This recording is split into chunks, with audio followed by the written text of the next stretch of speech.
Olá, bem-vindos! Hoje, a gente vai mergulhar fundo no livro de Daniel para desvendar uma das linhas do tempo proféticas mais incríveis da história. É literalmente um mapa que parece traçar a história dos grandes impérios do mundo até a chegada de um reino que nunca vai ter fim.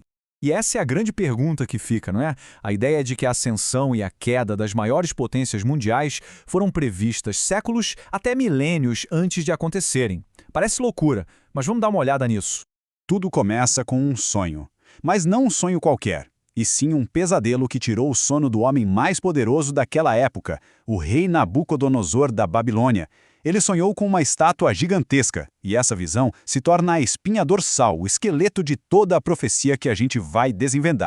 Na prática, essa estátua é como uma linha do tempo da história.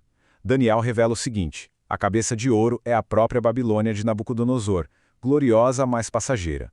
Depois, o peito e os braços de prata simbolizam o Império Medo-Persa, que veio na sequência, poderoso, mas um degrau abaixo em glória. Aí vem o ventre de bronze, representando a Grécia e sua conquista relâmpago sob Alexandre o Grande. E por fim, as pernas de ferro, uma imagem perfeita do Império Romano, um poder militar que esmagava tudo. E os pés? Uma mistura esquisita de ferro e barro, já adiantando que esse último império, em sua fase final, seria dividido e instável. Anos mais tarde, o próprio Daniel tem uma visão, só que, em vez de uma estátua imponente, ele vê 4 bestas, 4 animais ferozes saindo do mar. E atenção, não é uma nova profecia, é uma outra perspectiva sobre a mesmíssima sequência de reinos. E isso aqui é genial, porque mostra a diferença de ponto de vista. Nabucodonosor, um rei humano, vê o poder, a riqueza, a glória dos impérios. Por isso ele vê metais preciosos. Já Daniel, o profeta, tem a visão de Deus e ele enxerga a verdadeira natureza desses reinos, violentos, predatórios, cruéis, como bestas selvagens. É a visão humana contra a visão divina da história. E aqui a conexão fica mais do que clara. A Babilônia de ouro é um leão com asas, majestoso, mas um predador.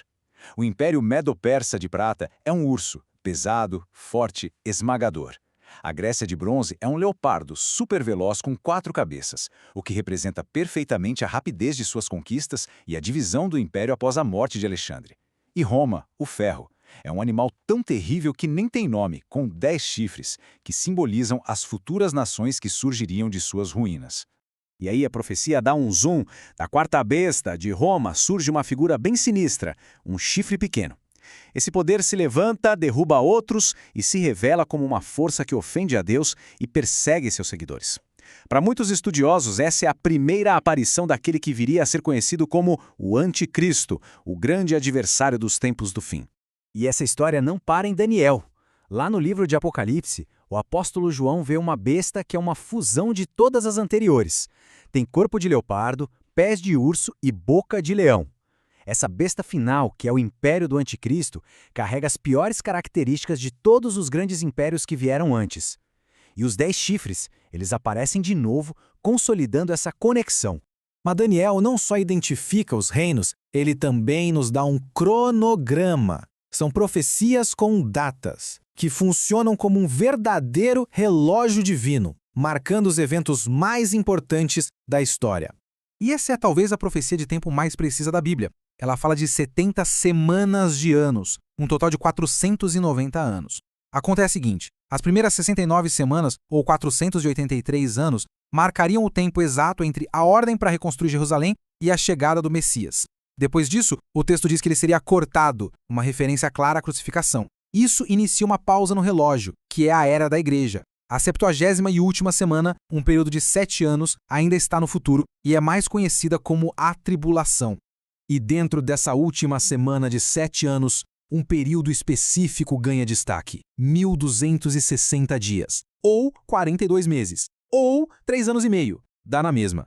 Esse é o tempo exato de poder que a besta recebe para perseguir os fiéis e dominar o mundo. É a fase mais intensa, chamada de Grande Tribulação.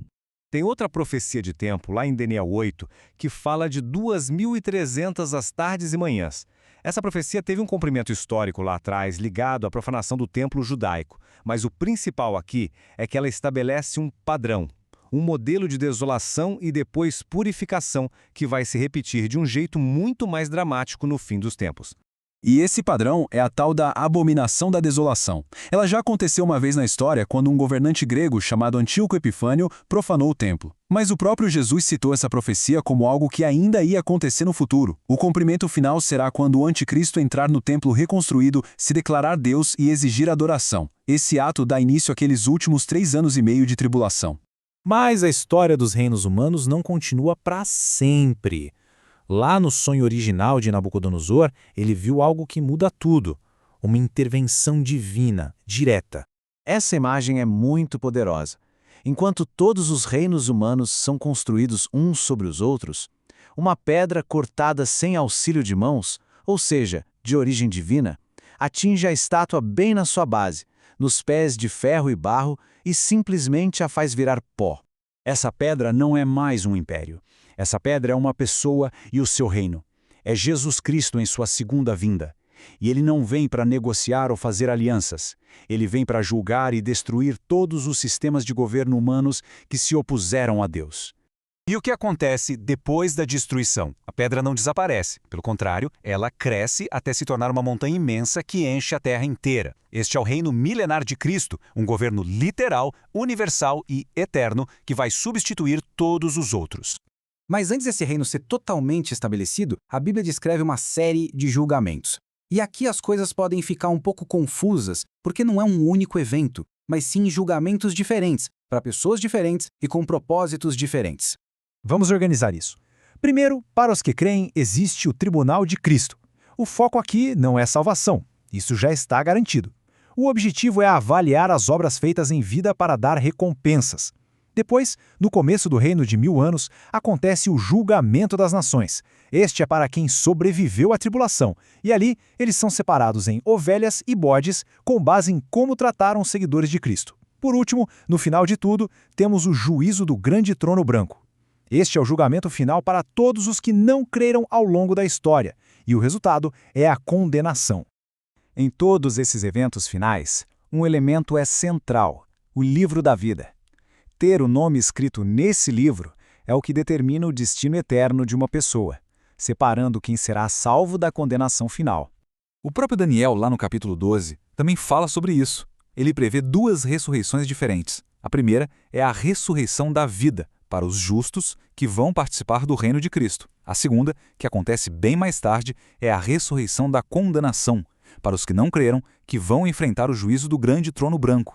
No meio de todas essas profecias gigantescas, tem uma promessa muito pessoal. Aqueles que são sábios, que entendem os tempos e permanecem fiéis, e aqueles que levam outras pessoas à justiça, vão receber uma glória especial e eterna. A fidelidade aqui e agora tem um peso gigantesco na eternidade.